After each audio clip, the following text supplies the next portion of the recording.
अभिवादन स्वीकार कीजिए। ब्रजेश मिश्रा का आप देख रहे हैं द डिबेट। हम बात करेंगे कि कोरोना वायरस की त्रासदी ने किस तरह से गांव गरीब आम आदमी की जिंदगी को पूरी तरह से तहस नहस कर दिया है। हंसते खेलते घरों को उजाड़ दिया है, लोगों को बर्बाद कर दिया है, महिलाओं को बेवा और बच्चों को अनाथ कर दिया है। कुछ ऐसी घटनाएं अब कोरोना काल की इस त्रासदी में निकल कर आ रही हैं बहनों भाइयों, जो मन को बहुत पीड़ा देती हैं, जो ये बताती हैं कि ये घटनाक्रम सरकारों की संवेदनहीनता, राज्य सरकार की नाकामी और हेल्थ अथॉरिटीज का निकम्मेपन ने न जाने कितने हमारे भाई बहनों की, हमारे गांव गरीब के लोगों की जान ले ली। ये एक ऐसी त्रासदी है जिसने उत्तर प्रदेश के ग्रामीण हिस्से को बहनों भाइयों छिन्न भिन्न कर दिया है। लोगों का सामाजिक और पारिवारिक ढांचा तहस नहस हो गया है। लोग बर्बाद हो गए हैं और बर्बादी की यह दास्तां शायद एक सदी तक भी भुलाई नहीं जा सकती। जो परेशानी और जो दिक्कत और जो दर्द हमारे गांव के भाई बहन इस वक्त महसूस कर रहे हैं, उनकी तकलीफ को सिर्फ समझा जा सकता है। ये एक भयानक पीड़ा से गुजर रहे हैं और उनकी इस पीड़ा और दुख का कोई अंत नहीं है। मैं दो घटनाओं का जिक्र करना चाहूंगा और मैं चाहता हूं कि उनकी पीड़ा के साथ आप खुद को जोड़िए। अपने भाई बहनों की पीड़ा के साथ खुद को जोड़ना, महसूस कीजिए उनके दर्द को। महसूस कीजिए कि जब उनके प्रियजन उनकी आंख के सामने तड़प तड़प कर दम तोड़ रहे थे तो उस वक्त उनके मनो मस्तिष्क पे क्या चल रहा था। क्या ये लोग वो सदमा भूल पाए हैं? मुझे लगता है शायद नहीं भूल पाए। लखनऊ से 12 किलोमीटर की दूरी पर एक गांव है इमलिया पूरब। ओमकार यादव का परिवार, भरा पूरा परिवार, 5 भाई 4 बहनें, एक बड़ा समृद्ध परिवार। इस परिवार में 1 या 2 नहीं, 3 या 4 नहीं, घर के 8 लोगों की मृत्यु हो गई। 6 पुरुष सदस्य और 2 महिलाओं की मौत हो गई। ओमकार यादव के इस दुर्भाग्यशाली परिवार में 4 महिलाएं बेवा हो गईं। 10 बच्चे बिना बाप के हैं। ओमकार यादव की मां खत्म हो गई, उनका पूरा परिवार उजड़ गया है। यह परिवार बर्बाद हो गया है। अब इस परिवार में पुरुष सदस्यों के नाम पर सिर्फ ओमकार बचे हैं। 5 लोगों की 13वीं एक साथ थी। यह दृश्य कारुणिक है। ये महिलाएं बेवा हो चुकी हैं, ये बच्चे अनाथ हो चुके हैं, इनके सर से पिता का साया उठ चुका है। क्या सरकारों को वो दिखाई नहीं देता जो हम कैमरे पर रोज तस्वीरें उनको दिखाते हैं, लोगों की पीड़ा का एहसास कराते हैं कि इनकी पीड़ा के साथ सरकार खुद को जोड़े, संवेदनशीलता दिखाए, मानवीयता दिखाए। क्या ये बच्चा इस सदमे से उबर सकता है? क्या ओमकार यादव इस सदमे से उबर सकते हैं? नहीं उबर सकते। हालात इतने विकट थे कि जब ओमकार यादव हमारे पत्रकार से बात कर रहे थे, रो रहे थे। ढाढ़स बंधाया गया तब कैमरे पर बात करने को तैयार हुए और उन्होंने वो विपदा बताई कि सुनकर आपके रोंगटे खड़े हो जाएंगे, कांप उठेंगे आप। उनकी मां का कोरोना से निधन हुआ और वो अंतिम संस्कार करके घर लौटे ही थे और तख्त पर बैठे ही थे, तब तक सूचना आ गई कि भाई की मौत हो गई। क्या बीती होगी उन पर। ये दुख अभी खत्म नहीं हुआ। भाई का अंतिम संस्कार करके लौटे तब तक पता चला कि मझले भाई की भी मौत हो गई। सुबह उसका अंतिम संस्कार किए। ये गम से अभी उभर ही रहे थे, तब तक एक और भाई की मौत, फिर एक और भाई की मौत, फिर एक और भाई की मौत। तबाह और बर्बाद हो गया ये परिवार। और निर्लज्जता देखिए हमारे राज्य शासन और प्रशासनिक तंत्र की कि आज तक इस गरीब के पास कोई पहुंचा नहीं ये दिलासा देने कि हम तुम्हारे साथ खड़े हैं। बयान और विज्ञापनों में सरकार कहती है कि चिंता की बात नहीं, सरकार आपके साथ खड़ी है, लेकिन यह परिवार उदाहरण है कि सरकार किसी के साथ नहीं खड़ी है। कीड़े मकोड़ों की तरह लोग मारे गए और सरकार सिर्फ टेलीविजन और अखबारों में बयान देती रही। ये लोग मारे जाते रहे। क्या कसूर है इनका? और आपको पता है कि इनके परिवार को ना तो ऑक्सीजन मिली, ना इनके बच्चों को एडमिशन मिला। तड़प तड़प कर मरे हैं सब, सांसों के लिए, एक अदद सांस के लिए। एक परिवार 8 मौत। सोचो क्या अंजाम हुआ होगा। ईश्वर न करे आप में से किसी घर हुआ होता तो आपकी क्या हालत होती। जरा उस मनोदशा के साथ खुद को जोड़ो। बरेली के राकेश वर्मा और सरिता वर्मा बहुत ही खुशहाल परिवार, मध्यम वर्ग के लोग, सैलरीड लोग, अच्छे से जीवन यापन कर रहे थे। एक बेटा और एक बेटी, दोनों पढ़ाई कर रहे थे। राकेश वर्मा और सरिता को एक साथ कोरोना हुआ। बरेली के इज्जत नगर के रहने वाले ये लोग, ये परिवार, middle class, OBC class Verma family, बहुत रिसोर्सफुल नहीं थे।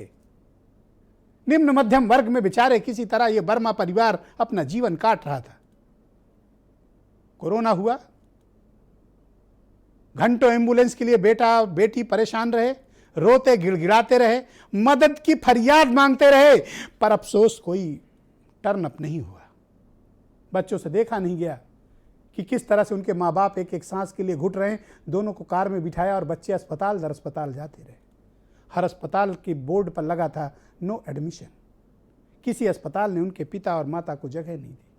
उन्हें ऑक्सीजन का सिलेंडर तक नहीं मिला।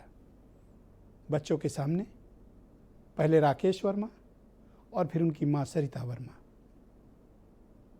दोनों की मौत हो गई। और ये सब कुछ 4 घंटे के भीतर हुआ। दोनों बच्चे सदमे में हैं। राकेश वर्मा का बेटा और बेटी बहुत गहरे सदमे में है, डिप्रेशन में है, अवसाद में है, बात नहीं करते हैं किसी से। पूरे समय वो हमारे संवाददाता के सामने बोल नहीं पा रहे थे, रो रहे थे। और बेटा तो रोते रोते बेहोश हो गया। वो खुद को गुनहगार मानते हैं कि वो अपने पिता को ऑक्सीजन नहीं दिला पाए। उन्हें यह भी नहीं पता कि सरकार नाम की एक चीज होती है जिसका काम होता है कि लोगों को अच्छा स्वास्थ्य उपलब्ध कराना। पर इस वर्मा फैमिली का दुर्भाग्य देखिए कि किस तरह से मारे गए। क्या कोई राज्य अपने नागरिकों के साथ इस प्रकार का व्यवहार करता है? बहनों भाई, कलेजा कांपता है। जब मैं ये बता रहा हूं तो मेरे रोंगटे खड़े हैं। मैं उस पीड़ा के साथ खुद को जब जोड़ता हूं तो यह एहसास करता हूं कि किस कदर बेबसी और लाचारी रही होगी। क्या ये बच्चे ये सदमा जीवन भर, ये ट्रॉमा भूल पाएंगे? क्या इस सदमे से कभी वो निकल पाएंगे? शायद नहीं निकल पाएंगे। मैं इसीलिए कहता हूं कि जो लोग मुझे सकारात्मकता का लेक्चर देने की कोशिश करते हैं, मैं उनसे कहता हूं कि जरा दूसरों के दुख के साथ जिस दिन तुम खुद को जोड़ना सीख जाओगे, दूसरों के दर्द का एहसास करोगे, दूसरों की पीड़ा को अपनी पीड़ा समझोगे, उस दिन एक सकारात्मक, एक संवेदनशील समाज हम सृजित कर पाएंगे। सकारात्मकता का ढोंग करने वालों को शायद ओमकार यादव, राकेश वर्मा के परिवार के पास जाना चाहिए और उनको ये सकारात्मकता का पाठ पढ़ाना चाहिए। अपनी राजनीतिक साख बचाने के लिए कुछ लोग जो निर्लज्जता का लबादा ओढ़कर घूम रहे हैं, ओमकार यादव और राकेश वर्मा का परिवार उनसे इंसाफ चाहता है। और जो लोग सकारात्मकता का पाठ पढ़ाना चाहते हैं वो ये महसूस करें कि अगर उनके परिवार के 8 लोग इस तरह से मारे गए होते, उनके माता पिता को अगर ऑक्सीजन न मिली होती और वो तड़प कर मरे होते, तो वो किसको सकारात्मकता का पाठ पढ़ा रहे होते। हम अपनी निर्लज्जता की पराकाष्ठा पर पहुंच चुके हैं, जहां हम अपने मित्रों की, अपने राज्य के नागरिकों को दुख नहीं मानते हैं, उनके कष्ट को कष्ट नहीं मानते हैं। अपनी सत्ता के लिए हम कुछ भी करने पर आमादा हैं। हम एक ढीठ लोग हो गए हैं जिन्हें किसी की मौत का कोई फर्क नहीं पड़ता, जिन्हें ये बिछी हुई लाशें और ये तस्वीरों पर चढ़ी हुई मालाएं नहीं दिखती हैं, इस बच्चे का गम और ओमकार यादव की तकलीफ नहीं दिखती। ओमकार यादव और राकेश वर्मा तो एक उदाहरण मात्र हैं। उत्तर प्रदेश के भीतर ऐसे हजारों परिवार हैं बहनों भाइयों जिन्होंने बर्बादी देखी है, इस तकलीफ और पीड़ा को महसूस किया है, बहुत नजदीक से महसूस किया है, जो हम और आप नहीं कर सकते।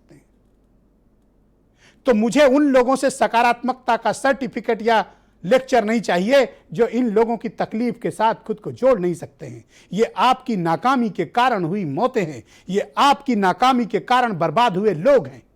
इनको बचाया जा सकता है। राजधानी लखनऊ के 12 किलोमीटर के दायरे में लोगों को ऑक्सीजन न मिलना और तड़प कर मरना, यह उदाहरण है, यह केस स्टडी है आपकी नाकामी की, यह मॉन्यूमेंटल फेल्योर है आपका। इससे बड़ा उदाहरण और क्या चाहिए? प्रत्यक्षम किम प्रमाणम।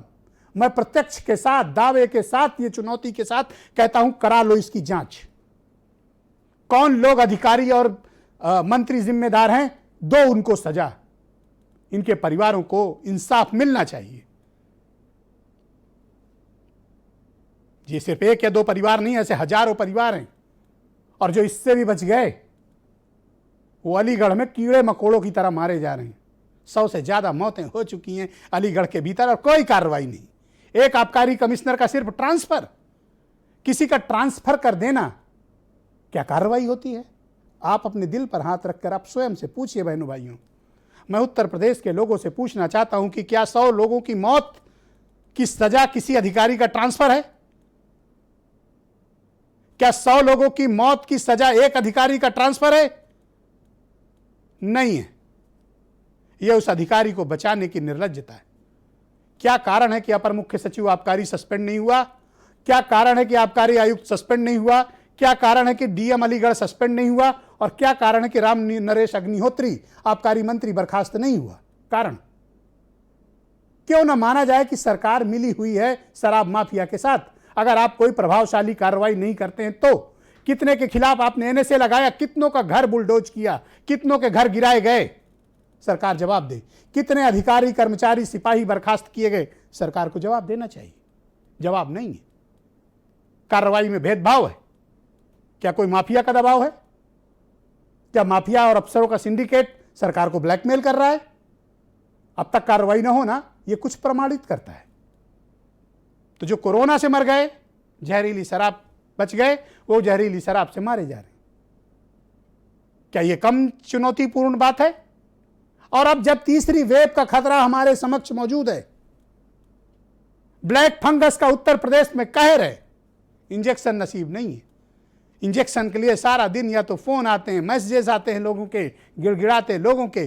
कहां से दें इंजेक्शन? सरकार दे ही नहीं रही है।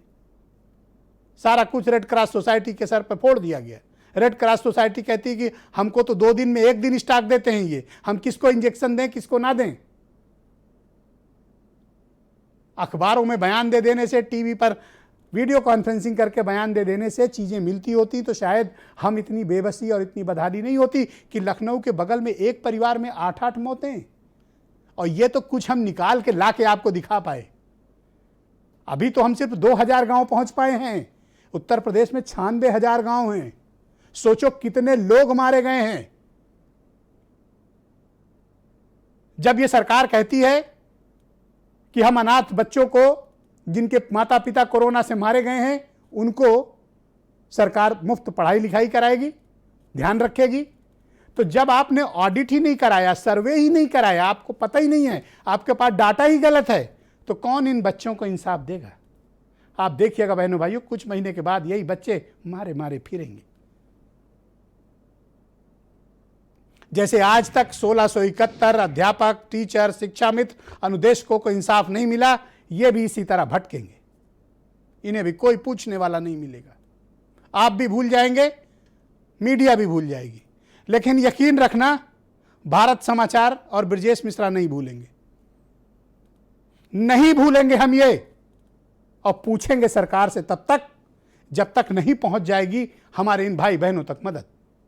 पूछेंगे आपसे, जवाब आपको देना पड़ेगा। हर लाश का इंसाफ होगा। हर जरूरतमंद तक जब तक मदद पहुंचेगी नहीं, हम खड़े रहेंगे आपकी आवाज बनकर, आपकी पीड़ा को बांटकर, आपके दर्द का एहसास करके। भारत समाचार का एक एक पत्रकार आपके साथ तकलीफ की इस घड़ी में कंधे से कंधा मिलाकर खड़ा है।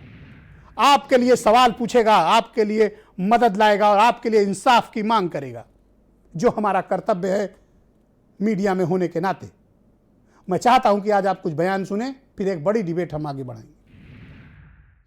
सारे लोग एक एक करके हॉस्पिटल जा रहे थे। क्या दवाई दी जा रही थी हम लोग को कुछ भी नहीं पता है। जब छोटे भैया एक्सपायर हुए तो उसके बाद हम सारे लोग रेलवे हॉस्पिटल में लेके गए। वहाँ भी एक एक करके 2 भाई चले गए। मेरे 2 बच्चे हैं, 1 बीघे 1.5 बीघे खेती है, इसमें हम कैसे बच्चों को पढ़ाएंगे लिखाएंगे? 20 दिन के अंदर सबका खत्म हो गया। सब लोग एक एक करके 2-2, 4-4 दिन का अंतर होके। बच्चे की भी तबीयत नहीं ठीक हो रही है। पहले उसी की तबीयत खराब हुई, फिर बाद में इनके पापा की तबीयत खराब। मेरी माताजी रात को 2-2:30 बजे खत्म हो गई। अंतिम संस्कार करने के बाद 2 घंटे के बाद मेरा छोटे भाई का पार्थिव शरीर आ गया। एक ही दिन में 2 मिट्टी उठाई ये हमारे जीवन का सबसे बड़ा दुख था। मम्मी पापा को कार में लेके हम पूरे दिन ही घूमते रहे कि शायद किसी हॉस्पिटल में बेड मिल जाए किसी भी तरीके से, पर सबने मना कर दिया था। हॉस्पिटल में किसी हॉस्पिटल में बेड नहीं था। एक ही दिन 28 को ही हमारे मम्मी पापा दोनों चले गए। कार में ही मम्मी की डेथ हो गई। मम्मी को हम लोग नहीं बचा पाए। शायद अगर बेड अवेलेबल मिल जाता तो मम्मी बच सकती थी। और पापा का भी 28 की रात को पापा का भी दीपमाला हॉस्पिटल में ही हो गया रात में, उसी सेम डे 11:30 पौने 12 पे। सिस्टम की ये पूरी कमी है, इस वजह से इनके लोग माता पिता भी वो खो गए। शहर के अंदर 10 अस्पताल देख लिए, 10 में कहीं पे व्यवस्था नहीं हुई, सबने मना कर दिया। ये उन लोगों की तकलीफें हैं जिन्होंने इस नरक को भोगा है, जिन्होंने अपने माँ बाप को, अपने भाई बहनों को, अपने बच्चों को अपनी आंख के सामने मरते हुए देखा है। क्या ये सदमा भूल पाएंगे? क्या ये जीवन भर इस गम से उबर पाएंगे? मुझे लगता है नहीं। आज की डिबेट में मेरे साथ बीजेपी से राघवेंद्र सिंह, सुरेंद्र राजपूत कांग्रेस से हैं, राजेंद्र पाल गौतम मुझे थोड़ी देर में ज्वाइन करेंगे, कैबिनेट मिनिस्टर हैं दिल्ली सरकार में और आम आदमी पार्टी के सीनियर लीडर हैं, दीपक मिश्रा पीएसपीएल से हैं और डॉक्टर रजनीश श्रीवास्तव मेदांता के जाने माने चिकित्सक, और वीरेंद्र सिंह जी हमारे स्टेट हेड। बहुत स्वागत और धन्यवाद आप सभी का। राघवेंद्र सिंह जी, जो तस्वीरें, जो बयान, जो तकलीफ़ें, जो दर्द और जो पीड़ा है, क्या आप इसका एहसास आपकी पार्टी और आपकी पार्टी की हुकूमत कर भी पा रही है, या ये तकलीफ़ें, ये चित्कार, ये रोना आपके कानों तक पहुंचता नहीं है? ब्रजेश जी, ये माननीय समाज में जो ये भय का वातावरण है, तो भारतीय जनता पार्टी उसकी साझेदार है। ईमानदारी से मैं बता रहा हूं, मैं कोई राजनीतिक बयानबाजी नहीं कर रहा हूं। निश्चित रूप से अगर सभ्य समाज में एक भी इस तरीके की मृत्यु होती है तो बहुत चिंता की बात है, लेकिन साथ साथ हमको यह भी विचार करना पड़ेगा, ये एक महामारी है। इसने जो गरीब अमीर, ऊंच नीच, कोई समाज, कोई वर्ग, कोई उम्र, इसको किसी को भी छोड़ा नहीं है। इसमें सब इसके आगोश में आया है। जो भी इसकी लपेटे में आया उसको इसने कोरोना ने बिल्कुल बख्शा नहीं है। ये बात सही है। उत्तर प्रदेश में कुछ एक समय ऐसा था जो बहुत ही कठिन समय था उत्तर प्रदेश के लिए, लेकिन वर्तमान में धीरे धीरे बहुत ही संक्रमण जो है उसका कम हो गया उत्तर प्रदेश में। अब आज की तारीख में लगभग 1,500 के लगभग केस उत्तर प्रदेश में रह गए हैं, लगभग समाप्ति के करीब। क्या ये लोग जो मरे हैं इनको वापस लाया जा सकता है? देखिए ब्रजेश जी, ये मैंने अपनी बात कही है। कोरोना काल है, ये एक महामारी है। इसमें खाली उत्तर प्रदेश नहीं, खाली भारत नहीं, संपूर्ण विश्व इसके चपेट में है। इसके चपेट में जो आया उसको कोरोना ने बख्शा नहीं है। ये कट सकते हैं। राजधानी के बगल में एक परिवार में 8 लोगों की मौत हो जाना, इलाज न मिलना, ऑक्सीजन न मिलना, एक परिवार में 8 मौत, सारे घर के लोगों का खत्म हो जाना, 4 महिलाओं का बेवा हो जाना, 10 बच्चों का अनाथ हो जाना, ये आपको सामान्य घटना लगती है? बिल्कुल सामान्य घटना नहीं लगती है। मैं अपनी बात कही है, सभ्य समाज में अगर एक भी मृत्यु इस तरीके की होती है, बहुत ही चिंता की बात नहीं है, बहुत ही शर्म की बात है। ये आपकी सरकार के लिए शर्म और कलंक दोनों बात है। देखिए ब्रजेश जी, हमारी देखिए सरकार अपनी जगह पूरी ईमानदारी से काम कर रही है। उत्तर प्रदेश में हमारी देखिए, मैंने कहा शुरुआत में कुछ समय ऐसा संक्रमण काल रहा है जब थोड़ा सा अस्थिर वातावरण था उत्तर प्रदेश का, लेकिन अब लगातार सुधार की तरफ है। अब उत्तर प्रदेश में ऐसी कोई चिंता की बात नहीं है। उत्तर प्रदेश में वर्तमान में 12 या 1300 जो प्रतिदिन के हिसाब से केस आ रहे हैं। ये जो लोग मारे गए हैं इनको इंसाफ कैसे मिले राघवेंद्र जी?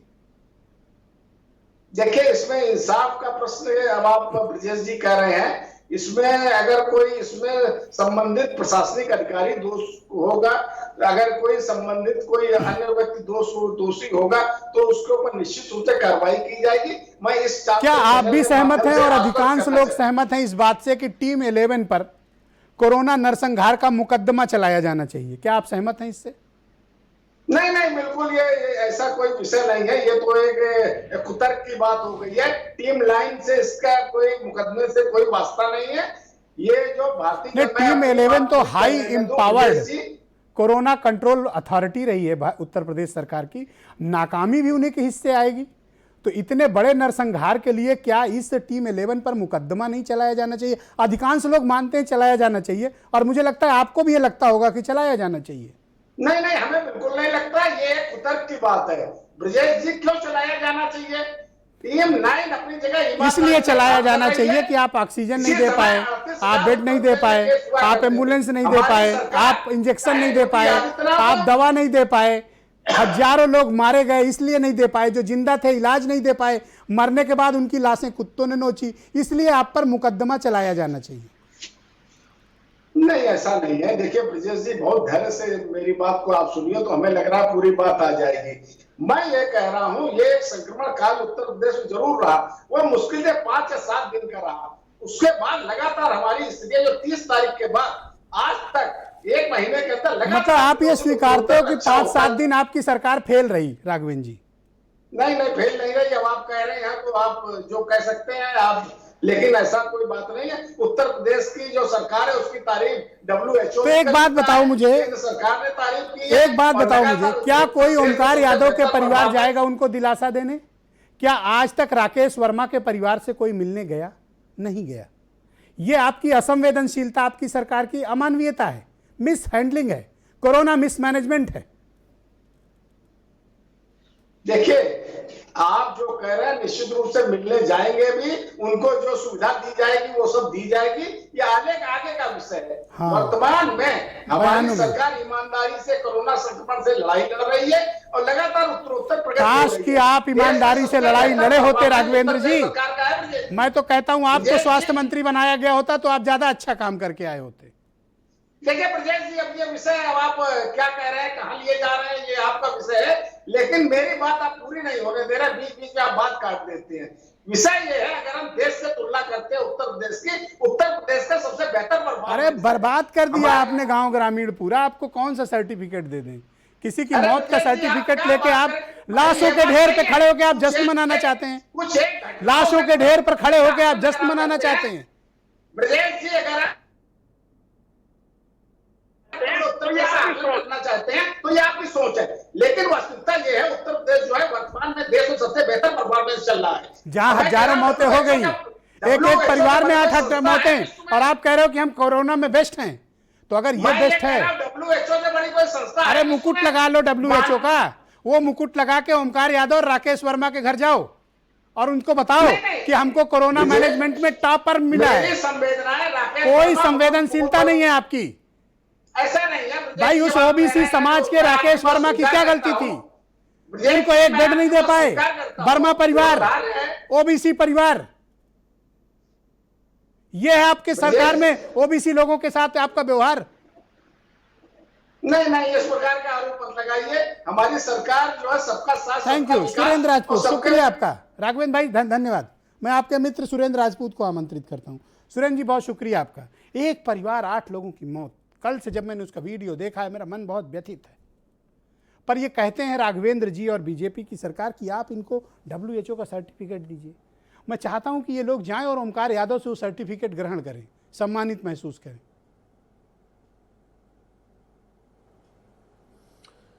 ब्रजेश भाई, आपकी बात सुनकर के निशब्द हूं, और सच बात यह है कि अपनी कुछ पीड़ाएं याद आ गई हैं। अभी कुछ दिन पहले छोटे भाई का मेरा दोस्त था जो इनके साथ ही कोचिंग करता था, PCS हो गया था। वो लड़का बबलू निरंजन खुद मर गया, उसकी पत्नी मर गई, पीछे छोड़ गया इकलौता 13 साल का लड़का। 24 घंटे के अंदर दोनों लाशें लेने गया था मैं, एक चंदन हॉस्पिटल में और एक मेयो हॉस्पिटल में।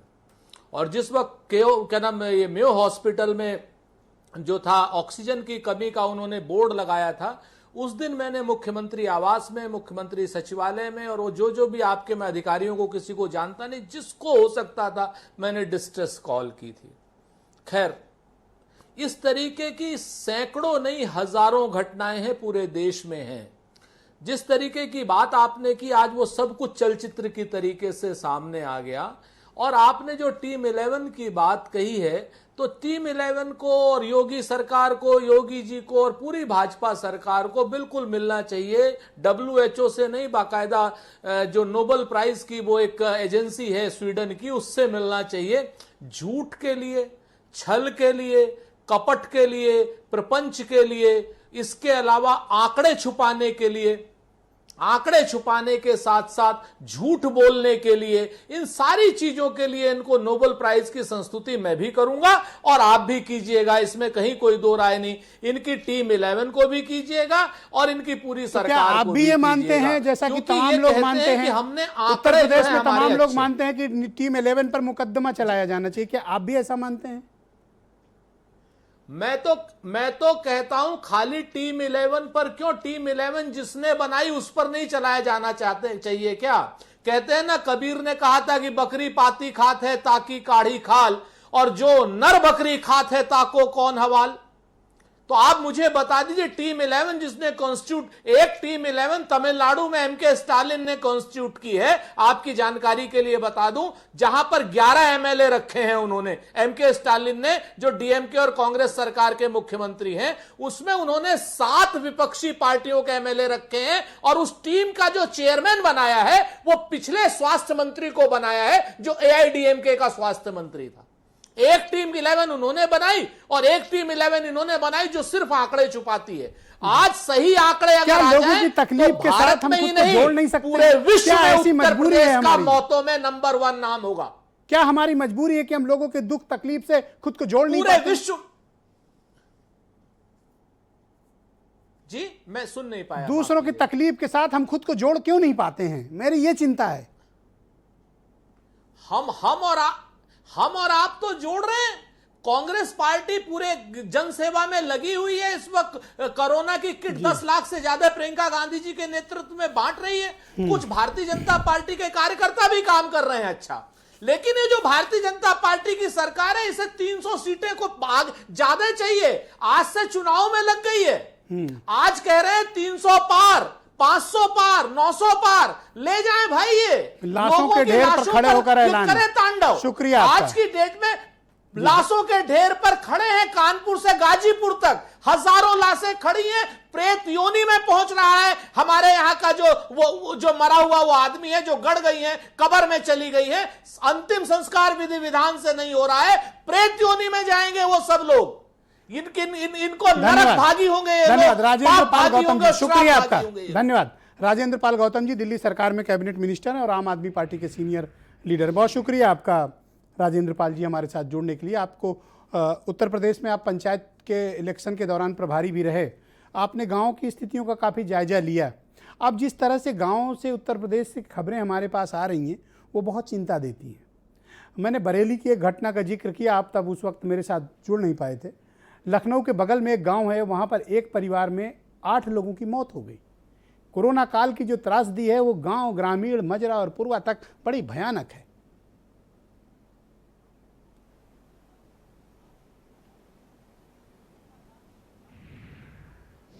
राजेंद्र पाल जी, आप मुझे सुन पा रहे हैं? जी अब आई आवाज, ठीक है। मेरा ये कहने का सवाल है आपसे कि उत्तर प्रदेश से के गांव, ग्रामीण क्षेत्र से जिस प्रकार की भयानक खबरें आ रही हैं, एक एक परिवार में 8-8 लोगों की मौतें, कुछ ऐसे भी लोग जिनके माता पिता बिना इलाज के कार में दम तोड़ दिया, ऐसी ऐसी घटनाएं हैं जो मन को बड़ा व्यथित और विचलित करती हैं। निश्चित तौर पे ये बेहद दुखद है, और जैसा आपने बताया कि उत्तर प्रदेश के अंदर 96,000 गांव हैं। ऐसे भी कई गांव हैं जहां 100 से ऊपर लोगों की डेथ हुई है। कहीं 50 की हुई है, कहीं 40 की हुई है, कहीं 60 की हुई है, कहीं 70 की हुई है। अगर एक्यूरेट आंकड़े उत्तर प्रदेश के डेथ के सामने आ जाएं तो शायद स्थिति इतनी भयावह होगी कि उसकी कल्पना भी किसी ने नहीं की होगी। अगर मैं पश्चिमी उत्तर प्रदेश की बात करूं, वैसे तो पूरे उत्तर प्रदेश की स्थिति ऐसी है कि एक केजीएमसी को छोड़ दें तो इस लेवल का बड़ा हॉस्पिटल पूरे उत्तर प्रदेश के अंदर नहीं बने हैं। कभी भी उत्तर प्रदेश की सरकार ने हेल्थ और एजुकेशन को प्रायोरिटीज दी नहीं है, और उसी की वजह से कोरोना के दौरान उत्तर प्रदेश के अंदर लोग एक बेड के लिए और ऑक्सीजन के लिए धक्के खाते रहे, रोडों पे जान गई है। दिल्ली में भी एक समय ऑक्सीजन को लेकर बहुत बड़ी दिक्कत थी, बेड को लेकर बहुत बड़ी दिक्कत थी, लेकिन 10 दिन के अंदर 500 बेड के आईसीयू के 2 हॉस्पिटल बना के तैयार किए। और जितने बेहतर तरीके से दिल्ली की सरकार ने कोरोना का सामना किया। मैं समझता हूं कि सभी सरकारों को जो भी अच्छा करे एक दूसरे से सीखना चाहिए। निसंदेह कोरोना एक बहुत खतरनाक बीमारी है, उसका अभी कोई इलाज नहीं है जी, लेकिन जो जिस तरह का हेल्थ का मैनेजमेंट होना चाहिए था जी, उत्तर प्रदेश में वो बिल्कुल भी देखने में नहीं आया। यहां तक कि जो लोग बेड के लिए या ऑक्सीजन के लिए शिकायत कर रहे थे उनके खिलाफ मुकदमे दर्ज किए जा रहे थे।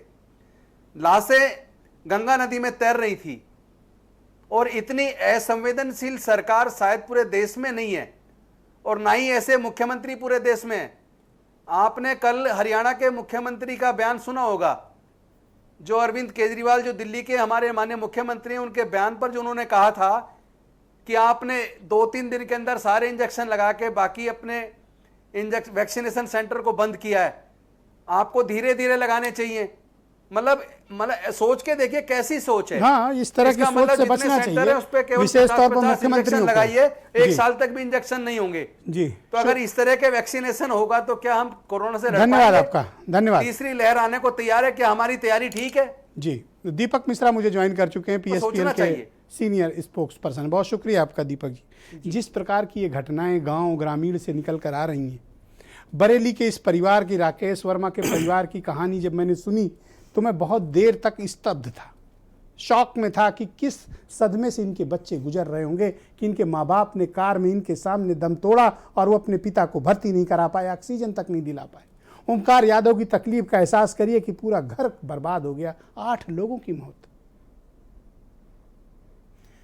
ब्रजेश जी, ये 2 घटनाएं तो एक दुखद, दुर्दांत, दुर्भाग्यपूर्ण उदाहरण हैं। हर गांव में एक ओमकार है, हर गांव में एक राकेश है, जिस तक नहीं हम लोग पहुंच पा रहे हैं। सरकार तो पहुंचना को छोड़ दीजिए, सरकार तो ऐसा लग रहा है कि राम भरोसे ही बैठी हुई है।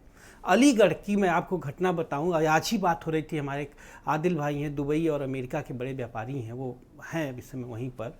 वो बता रहे थे कि एक आदमी के पास 250 रुपये नहीं था, इसी जो शराब कांड में उसका देहांत हो गया था, उसके परिवार के पास, कि अंतिम संस्कार कर सके, इसलिए उसने नाले में बहा दिया। क्या करता? लाश को घर में सड़ाता। ऐसे दृश्य हैं। क्या यही ख्वाब था? अशफाक उल्लाह खान जब फांसी के तख्त पे चढ़ रहे थे तो यही ख्वाब देखा था, रूज़े कामयाबी पर कभी हिंदुस्तान होगा, चखाएंगे मजा गुलशन के गुलची को, बाहर आ जाएगी उस दिन जब अपना बागवां होगा। आज अपना बागवां है तो हमारे लोग मरने के बाद जहां स्वर्ग के ख्वाब दिखाए जाते हैं धर्म द्वारा, आज हमारे लोग नालियों में बहाए जा रहे हैं। जानवर तक की अंतिम स्थिति ऐसी नहीं होती, जनावर से बदतर हो चुका है आज हमारा समाज। और दूसरी आप देखिए, ठीक है कोरोना काल आया, दुखद है, मैं इसके लिए भाजपा को दोष नहीं दूंगा, भाजपा सरकार को भी दोष नहीं दूंगा, लेकिन इनके अनाप शनाप निर्णय, L1 का नाम L2 करने से क्या क्रांतिकारी परिवर्तन हो जाएगा मान्यवर, ये बताया जाए। और दूसरा, ये तो वो हाथ जो इंजेक्शन लगा रहे हैं उनके साथ भी ये बेईमानी कर रहे हैं। जो लड़के संविदा कर्मी लगे हुए हैं NHRM के, उनको आपको जान के आश्चर्य होगा, उसमें भी ये विभेद कर रहे हैं। आप सरकार को क्लीन चिट क्यों देना चाहते हैं इस महामारी में? उनको प्रोत्साहन, सरकार की नाकामी को आप क्लीन चिट क्यों देना चाहते हैं? अब इनको क्या किया जाए भाई? हम तो मान के चल रहे हैं कि उत्तर प्रदेश में कोई सरकार नाम की चीज है ही नहीं, होती तो पर अभी तो आप क्लीन चिट दे रहे थे। जब चीज है ही नहीं तो उसको क्या, कौन सा चिट क्लीन दें या डिक्लीन करें? जब सरकार कहीं है ही नहीं, आप बताइए NHRM के लड़कों को ये प्रोत्साहन राशि में भी विभेद कर रहे हैं। ये दरअसल यह पापी सरकार है। पापी सरकार इन अर्थों में है कि खुले मन से झूठ बोल रही है।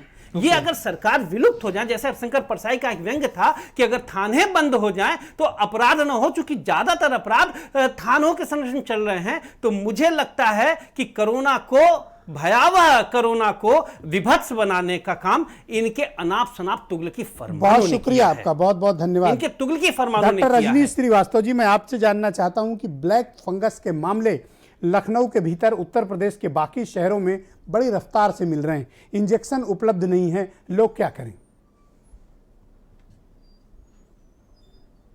जी नमस्कार जी। हाँ, ब्लैक फंगस के मामले निश्चित रूप से अभी सामने आ रहे हैं, हमारे हॉस्पिटल्स में भी कुछ केसेस आए हैं। तो इंजेक्शंस के लिए सरकार ने एक प्रोटोकॉल बनाया है कि जो डायग्नोज्ड केस हैं, जिनका कंफर्म हो जा रहा है कि हाँ ये ब्लैक फंगस है, उनको कमिश्नर ऑफिस में अप्लाई करना होगा, फिर उनका अप्रूवल आता है और उनको बाद में रेड क्रॉस सोसाइटी से इंजेक्शन उपलब्ध हो पाते हैं।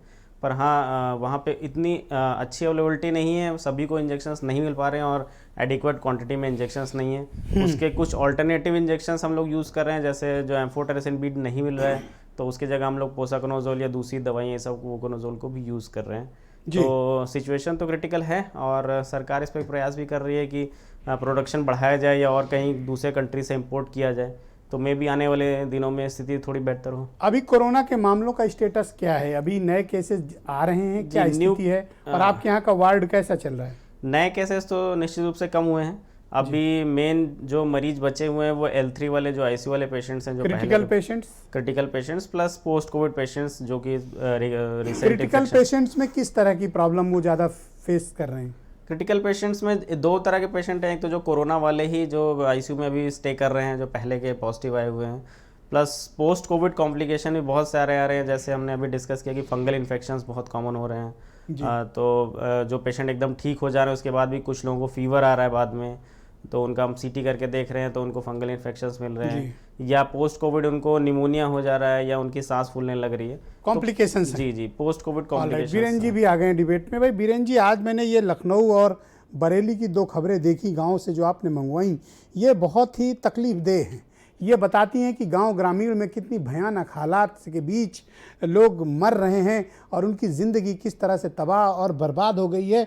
विशेष तौर पर ये इमलिया गांव और बरेली की घटना तो वाकई बहुत स्तब्ध करने वाली है। मैं जानना चाहता हूं कि सरकार 12 किलोमीटर दूर बैठी हुई है, क्या इन गरीबों तक उनकी आवाज़ पहुंचती नहीं है? देखिए, कहाँ से शुरू किया जाए कुछ समझ नहीं आता। ये दर्द की ऐसी तस्वीर है जो ये घाव तो कभी भर ही नहीं सकता कि एक एक घर में 8-8 लोग मर जाएं। एक दिन में 5-5 लोगों की 13वीं हो रही है। कांधा देने के लिए तो 4 लोग भी नहीं आए, लेकिन 13वीं भोज में 100 लोग भोजन करने पहुंच रहे हैं। ये भी आप विचित्रता देखिए और विद्रूपता देखिए हमारे समाज की।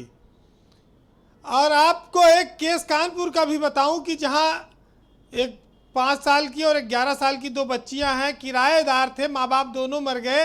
अब मकान मालिक उनको प्रेम कुमार पांडे जी एडवोकेट हैं, वो पाल रहे हैं और उन्होंने किराया भी माफ़ किया है। लेकिन उनको आस है कि कुछ सरकार से हो सकता मदद मिले तो वो इन बच्चियों का जीवन आगे संवारें। कहाँ जाएंगे ये छोटे छोटे बच्चे? इन बच्चों के मन पर जो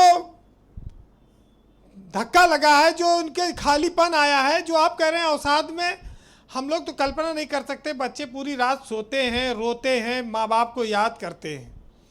पता नहीं कैसे ये चलेगा। लेकिन बीजेपी के प्रवक्ता साहब बैठे पांडे जी, इनकी सरकार का नारा था कि 4 साल बेमिसाल। तो बेमिसाल में ये वाला जुड़ेगा कि नहीं पता नहीं, ये बताएंगे कि नहीं बताएंगे कि हम ऑक्सीजन नहीं दे पाए लोगों को, लोग तड़प तड़प कर मरे, और कैसे आप उसको महसूस करेंगे और कैसे उसको बेमिसाल में शामिल करेंगे, ये भी बताना पड़ेगा। आज कोरोना का मैं बार बार कहता हूं कि आग बुझ गई तो पानी लेकर दौड़ रहे हो। आप कहते हो कि हमने कोरोना ख़त्म कर दिया, ठीक है, लेकिन जिनके जीवन में माँ बाप की रोशनी ख़त्म हो गई, साया ख़त्म हो गया, सर से हाथ चला गया, अब उनके लिए कुछ ऐलान हो, उन तक लोग पहुँचे। विधायक और सांसद मंत्री कोई पहुंचे? लखनऊ में 2-3 घटनाएं सामने ही हैं। लेकिन बीजेपी को लोगों के जीवन में इस दुख दर्द को दूर करने के बजाय पंचायत चुनाव की हार से ज़्यादा धक्का लगा है। उनको सरकार बनाने की ज़्यादा फिराक है, वो दिन भर इसी में लगे हुए हैं। और लॉकडाउन तो चल ही रहा है, व्यापारियों का व्यापार बंद है, ठेला खोमचा वाले सब भूखों मर रहे हैं, मोची जूता चप्पल सिलने वाले, 2-2 रुपया का चुरमुरा बेचने वाले, आज 1.5-2 महीना से घर से लोग नहीं निकले हैं। बहुत सारी बातें हैं, लेकिन एक लाइन ये कहिए, जो सरकार 100 दिन में महंगाई कम करने का वादा करती थी, उसने एक आपको उपलब्धि दी है कि आज पेट्रोल का जो नया भाव है वो 25 रुपया पाव है। ये इनकी एक और उपलब्धि है इस कोरोना काल में महंगाई की मार। 25 रुपया पाव? हाँ, पेट्रोल का नया भाव 25 रुपया पाव। ये बीजेपी की सरकार में तोहफा है, क्योंकि 100 दिन में जब ये कहते थे हम सत्ता में आएंगे तो महंगाई दूर कर देंगे, तो ये नया भाव सस्ता तो लग रहा है थोड़ा। लेकिन हम आपने वो दौर देखा, आज संवेदनशीलता की बात हो रही है। एक सज्जन ने लिखा कि साहब खोजने पर भगवान मिल सकते हैं लेकिन ऑक्सीजन का सिलेंडर नहीं मिल रहा है। इतना लोग टूट गए, इतना लोग निराश हो गए, ये दशा हो गई, हाहाकार मचा था, त्राही त्राही मची थी। अब कहते साहब हमने जंग जीत ली, हमने सब रोक दिया।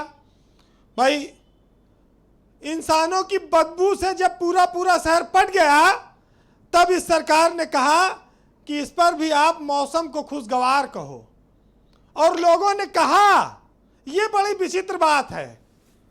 एक सज्जन ने आज लिखा है कि जो चुप रहे हैं समय उनका इतिहास लिखेगा, जो तटस्थ रहे हैं। मीडिया के ऊपर भी बहुत सारी बातें कही जाती हैं, लेकिन मैं आपकी हिम्मत को सलाम करता हूँ। इस उत्तर प्रदेश के लोग भी मानते हैं कि अगर गरीबों का दुख दर्द कोई आदमी उठा रहा है तो भारत समाचार में बैठे हुए ब्रजेश मिश्रा और उनकी टीम, और इस प्रदेश के लोगों को अगर कुछ उम्मीद है तो शायद आप ही से है।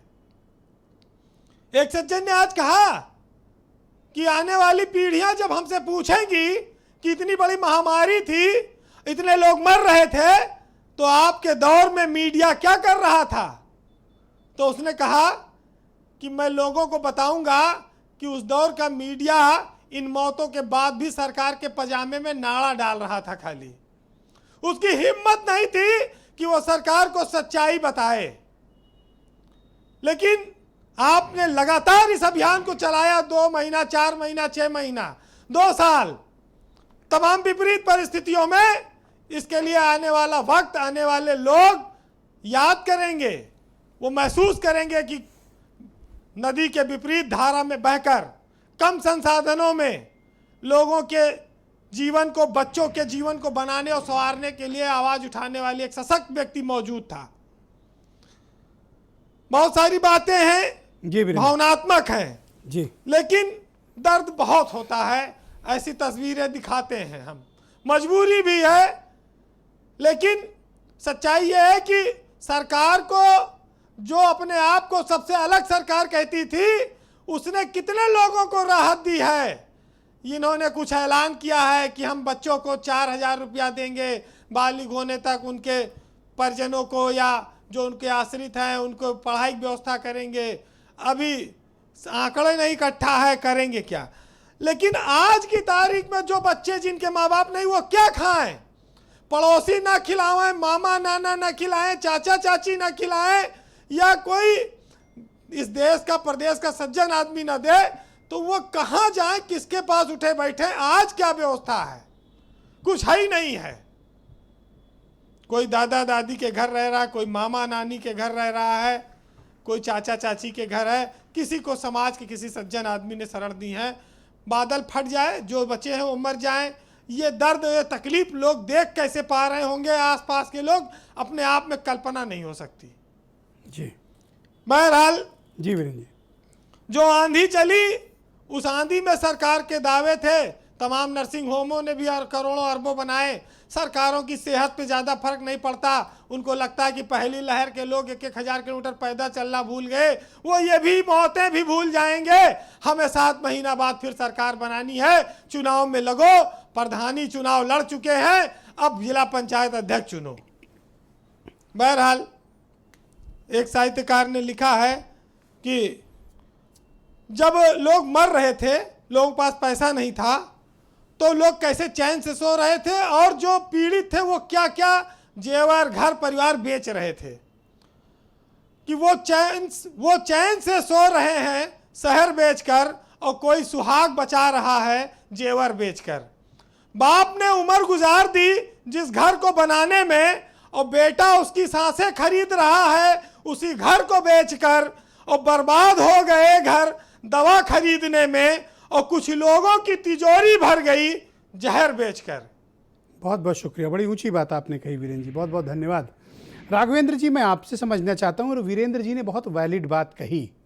उनका ये कहना है कि जो आज तकलीफ में हैं, जो बच्चे अनाथ हो गए हैं, जिन बच्चों के सर से माँ बाप का साया उठ गया है, कोई बचा नहीं परिवार में, आप उनको आज की तिथि में क्या मदद उपलब्ध करा पा रहे हैं सिवाय अपने बयानों के?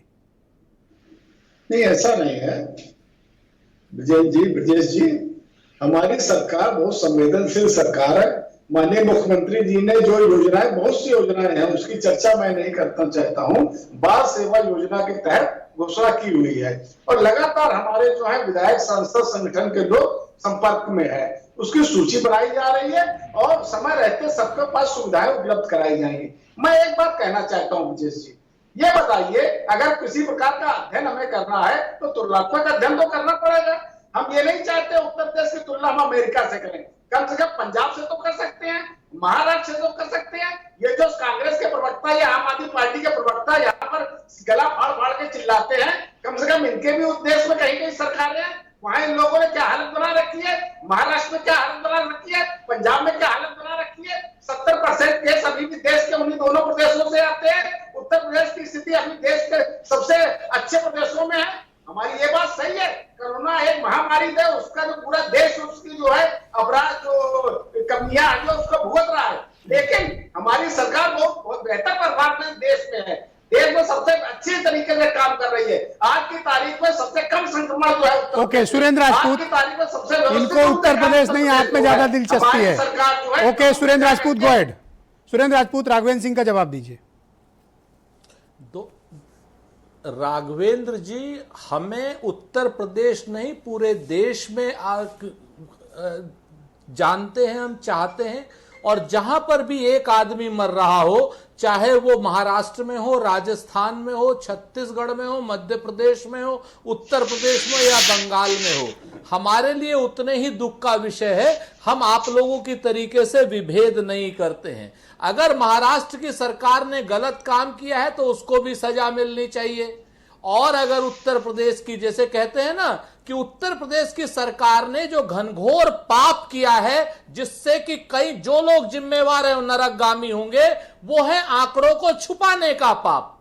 वो उन्होंने जो गांव-गांव में जो मौतें हुई हैं, महाराष्ट्र में जितनी मौतें हुई हैं वो आपके सामने हैं, इसलिए उनके साथ में न्याय होने की संभावना है। लेकिन उत्तर प्रदेश में जो लाखों मौतें हुई हैं जिनकी कोई गिनती नहीं है, जिनको ये कहा जाएगा ये कोरोना से नहीं, 1621 टीचर मर गए, आप कह रहे हैं 3 मरे। आप समझिए मेरी बात को। तो आप लोग जो जिस तरीके से आंकड़े छुपा रहे हैं, आप लोग मौतों का डिनायल मोड में हैं, इसलिए आप पाप का काम कर रहे हैं। जो सरकारें सच बोल रही हैं, भले ही उनके पास मौतों का आंकड़ा ज्यादा है, लेकिन वो सरकार से कहीं ना कहीं लोगों को क्या नाम जो है सुविधाएं देने का काम करेंगे, जन दबाव में काम करेंगे। आप लोग तो दबाव ही नहीं मानते। आपकी जो टीम 11 है, आपका जो मुख्यमंत्री है, वो कभी मानने को तैयार नहीं कि ऑक्सीजन की कमी, कोई मानने को तैयार नहीं। राजेंद्र पाल गौतम जी, आप पर भी आरोप लगाए गए हैं और आप कुछ कहना चाह रहे थे। यस, राजेंद्र पाल गौतम जी, आपका समय शुरू होता है अब, गो अहेड। ब्रजेश जी, सबसे पहले तो मैं आपका, भारत समाचार का और आपके सारे स्पोक्स पर्सन का मैं धन्यवाद करूंगा कि आप लगातार इस कोरोना काल में लोगों की संवेदनाओं को अपने टीवी के माध्यम से उठाते रहे हैं। और जो अभी बीजेपी के प्रवक्ता राघवेंद्र जी जो बोल रहे थे, मैं उनसे निवेदन करता हूं कि एक बार दिल्ली आकर देखो, और जो चाइल्ड केयर इंस्टीट्यूशन दिल्ली सरकार चला रही है, वो किस तरह बच्चों की पढ़ाई लिखाई का, खाने की व्यवस्था, खेलने कूदने की व्यवस्था दिल्ली सरकार के द्वारा संचालित चाइल्ड केयर इंस्टीट्यूट में हम चला रहे हैं। और जिन बच्चों ने माँ बाप को खो दिया, जो हमारे चाइल्ड केयर इंस्टीट्यूशन में है, उनका किस तरीके से हम लोग टेक केयर कर रहे हैं। पर बीजेपी का आरोप है कि दिल्ली की हालत किस तरह उनकी बहुत पढ़ाई ही खराब रही, दिल्ली की सरकार हम पर कैसे इल्जाम लगा सकती है? आरोप लगाने से कुछ नहीं होगा, ना तो आरोप लगाने से कुछ होगा, और जैसे कबूतर बिल्ली को देख के आंख मींच लेता तो जान नहीं बच जाती। आप तो मौतों के आंकड़ों को छुपाकर जान बचने वाली बात कर रहे हैं। सच्चाई है कि आपकी संवेदनाएं मर चुकी हैं। आप लोगों का दुख जो है वो आप कभी ध्यान से देखिए, कितने लोग दुखी हैं, कितने लोग की जान गई है, कितने परिवार उजड़ गए हैं। जिस तरह सरकार को उनके साथ खड़ा होना चाहिए, आप खड़े होने की बजाय आंकड़ों को छुपा रहे हैं और कह रहे हैं कि बाकी सरकारों में देखो। मैं निवेदन कर रहा हूं, आप दिल्ली आइए, मेरे साथ चलिए या अपने आप जाकर हमारे चाइल्ड केयर इंस्टीट्यूशन में जाकर देखिए कि हम बच्चों की किस तरह हम व्यवस्था करते हैं, किस तरह बच्चों की पढ़ाई लिखाई का भी ध्यान रख रहे हैं। इस तरह आरोप लगाने से काम नहीं चलेगा, बच्चों के लिए काम करना पड़ेगा। दीपक मिश्रा और ये करना भी चाहिए, हर सरकार की जिम्मेदारी बनती है। भाई जिम्मेदारी का एहसास सबको होना चाहिए समाज में, चाहे वो मीडिया हो, चाहे वो सरकार हो, चाहे वो विपक्षी दल हो या फिर समाज के दूसरे वर्ग। दायित्व तो सबका बनता है कि हम एक दूसरे की पीड़ा के साथ खुद को जोड़ें। ब्रजेश जी, इसे ही लोक कर्तव्य कहते हैं। आप जैसे एक लोक कर्तव्य अपना निभा रहे हैं, आप सिर्फ दर्पण का ही काम नहीं कर रहे हैं, आप मसाल का भी काम कर रहे हैं, एक अलग जगह रहे हैं, एक माहौल किसको कहते हैं, नकारात्मकता के खिलाफ नकारात्मक माहौल बनाना एक सकार है। अब दूसरी बात है, ये मैं वीरेंद्र सिंह जी की इस बात से सहमत हूँ। कुछ लोग अरबपति हो गए पूरी दुनिया में, जर्मनी, अमेरिका, सब में इस कोरोना काल के दौरान अरबपतियों की संपत्ति घटी है, जबकि भारत में 700 अरबपति थे, आज 2700 अरबपति हैं। पूरी दुनिया की अर्थशास्त्री चकरा गई है। क्या हो रहा है? गरीब मर रहा है, देश की अर्थव्यवस्था घट रही है और अरबपतियों की संख्या बढ़ रही है। एक अरबपति महोदय की तो आमदनी इतनी बढ़ गई संपत्ति कि वह पूरी भारत के सकल जो उसका घरेलू उत्पाद है उसका 2.8 है। अमेरिका के सबसे धनी। पर आप मुझे बताओ कि सरकार लोगों तक क्यों नहीं पहुंच पा रही है? सरकार का भाई गरीब बच्चों को मदद अभी चाहिए ना। वीरेंद्र जी ने बिल्कुल ठीक बात कही, उनको भूख तो अभी है ना। जी, इनका सरोकार ही तो नहीं है। देश का कौन मान्यवर अंधे को अंधेरे का गुमा और भी खराब। ये अंधे लोग हैं जिनको ये गुमान है या ये भ्रम फैला रहे हैं कि सारे जहां में अंधेरा है। इसी कोरोना के दंश से आज अमेरिका संभल गया, चीन संभल गया, भारत क्यों नहीं संभल पा रहा है? इसलिए संभल पा रहा है कि सरकार सच छुपा रही है। सरकार ये मान के चल चुकी है कि यह देश गूंगे, बहरों और अंधों का देश है। किसी को सच न दिखाई दे रहा है, न कोई सच बोल रहा है, लेकिन ये मुगालते में हैं। ऐसा मुगालता तो तुगलक को भी हो गया था और ये फरमान जारी करते हैं। ब्रिटानिया हुकूमत भी इस तरीके से आदेश नहीं जारी करती थी। जो आदेश का जियो नहीं बना, एक सचिव बेशर्मी से आके टीवी में कहते हैं हमने कर दिया। मुख्यमंत्री महोदय को समझ में नहीं आ रहा है भगवा पहन के झूठ बोलना। और बता दें, ये हमारे लाल बहादुर शास्त्री जी के जमाने में एक एक्सीडेंट हुआ, उन्होंने इस्तीफा दे दिया। इतना बड़ा कांड हुआ, किसी मंत्री ने इस्तीफे की पेशकश तक नहीं की। पेशकश का नाटक ही कर देते, वो अभी नहीं कर सकते हैं। हाँ, एक काम ये जरूर कर रहे हैं कि झूठ, एक अधिकारी झूठ बोलता है, मुख्यमंत्री उस झूठ के ऊपर एक और झूठ मारता है। वो कहते हैं एक बात के खत्म करूंगा, राजा ने कहा रात है, महाराज योगी ने कहा रात है, मंत्री ने कहा रात है, प्रवक्ता ने कहा रात है, ये दोपहर की बात है। शुक्रिया आपका, धन्यवाद।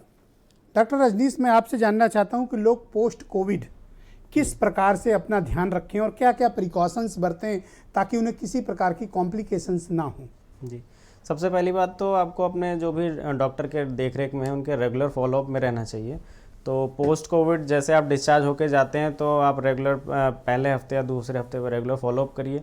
अगर आपको दोबारा लक्षण आते हैं कोई भी, जैसे कि बुखार या सांस फूलना या खांसी आना, तो अपने जो ज़रूरी टेस्ट है जैसे कि CRP, डीमर या एक्सरे, इन सबको ज़रूर कराएं। और कुछ जो बेसिक प्रिकॉशंस हैं फंगस से बचने के लिए, जैसे सरकार ने गाइडलाइंस जारी किए हैं कि डैम्प जगह या नमी या सीलन वाली जगहों को अवॉइड करें। गार्डनिंग अगर हो सके तो उसको कुछ दिन तक पोस्ट कोविड के बाद अवॉइड करें। स्टेरॉइड्स अगर आपको चल रहे हैं, लंबे समय से चल रहे हैं, तो स्टेरॉइड्स को अपने डॉक्टर से डिस्कस करके जल्दी से जल्दी उसको कंप्लीट कराएं या उसकी डोज को टेपर करके स्टॉप कराएं। ये कुछ बेसिक प्रिकॉशंस हैं जिससे हम बच सकते हैं। लेना चाहिए। जी ओके, राघवेंद्र जी, मैं आपसे जानना चाहता हूं कि आप क्या आश्वासन उत्तर प्रदेश के लोगों को दे सकते हैं कि लोगों तक सरकार कब तक मदद के लिए पहुंचेगी? देखिए, हमारी सरकार ईमानदारी से काम कर रही है और आज की तारीख से कोरोना टीकाकरण का महाअभियान हमारे यहाँ शुरू हो गया है। 1 करोड़ का लक्ष्य रखा गया है और 1 करोड़ से ज्यादा वैक्सीनेशन उत्तर प्रदेश में कराया जाएगा। लेकिन मेरा ये कहना है, समाजवादी पार्टी, कांग्रेस से आने वाला विपक्षी जो दल है, जो उत्तर प्रदेश में विपक्ष की भूमिका का निर्वहन कर रहे हैं, वो लोग भी आगे आए। उत्तर प्रदेश में ग्रामीण क्षेत्रों में जा करके कम से कम कुछ नहीं कर सकते, जागरूकता तो फैला सकते हैं। ये कम से कम जो निगेटिव बात ये विपक्षी दल कर रहे हैं, हम लोग पेड़ लगा रहे हैं, जागरूक कर रहे हैं। मानो आप अपनी भूमिका निभाइए, आप FIR दिखा रहे हैं। आप आप FIR करा देते हैं, आप हमें जेल में बंद कर देते हैं। जो पत्रकार आपका साथ देना चाहते हैं उनको FIR करा देते हैं। केंद्र की सरकार, आप कांग्रेस के लोगों पर FIR करा देते हैं। कोई काम आप लोग नहीं कर रहे हैं। आप लोग सिर्फ केंद्र और प्रदेश की सरकार को बेवजह घेरने का काम कर रहे हैं। आप कह रहे अरे बेवजह घेरने का वो मुद्दे उठा रहे हैं। बोलिए सुरेंद्र बताइए ना, प्रियंका गांधी जी ने ये लेटर साहब को लिखे, कौन सा गलत लेटर लिखा? सही आरोप लगाया करिए, कौन सा गलत लेटर लिखा? और आप हमें बताइए, आप हमें काम दीजिए, हम आपका काम नहीं करें तो बताइए। आज तक सर्वदलीय बैठक बता बुलाइए तो बता दीजिए। आप मुख्यमंत्री ने हमारे प्रदेश अध्यक्ष से बात की हो तो बता दीजिए। आप सही आंकड़े लेके आइए। क्या बात करते हैं? ये मुख्यमंत्री अधिनायकवादी मुख्यमंत्री है। भारतीय जनता पार्टी बिल्कुल संवाद में भरोसा नहीं करना चाहते हैं और उत्तर प्रदेश को भी बदनाम करने का काम कर रहे हैं। सिर्फ छिद्रान्वेषण आप लोग कर रहे हैं। बदनाम तो आप कर रहे हैं। लाखों लोग मर गए, आंकड़े छुपा रहे हैं। पाप के भागी बनेंगे, श्राप के भागी बनेंगे इस झूठ पर। थैंक यू, बहुत शुक्रिया, धन्यवाद। पाप और झगड़ा खत्म करो, बस हो गया। धन्यवाद, धन्यवाद, डिबेट ओवर। थैंक यू, शुक्रिया, शुक्रिया, बहुत बहुत धन्यवाद। और आप सबका भी बहुत बहुत धन्यवाद बहनों भाइयों। इस कार्यक्रम को देखने के लिए अपना ध्यान रखिए। शुक्रिया।